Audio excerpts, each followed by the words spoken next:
Diabetes রোগী ইফতার এবং সেহরিতে কি খাবেন? আসসালামু আলাইকুম, আমি ডাক্তার আব্বাস উদ্দিন। এটা একটা কমন কোশ্চেন যে ডায়াবেটিস রোগীরা আসলে ইফতার সেহরিতে কি খাবে। এখন আসি ইফতারে আপনি হচ্ছে যে শরবতটা খাচ্ছেন, চিনি বাদে শরবত তৈরি করে খাবেন এবং হচ্ছে মিষ্টি জাতীয় খাবারটা একেবারে কম খাবেন।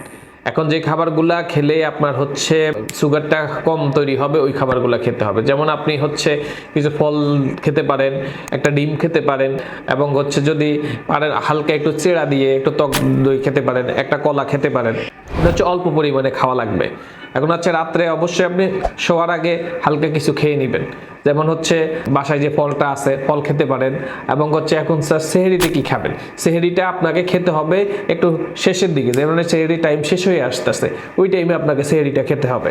যে খাবারগুলা আপনার হচ্ছে হজম হতে একটু সময় নেয় বেশি ওই খাবারগুলো খাওয়া লাগবে।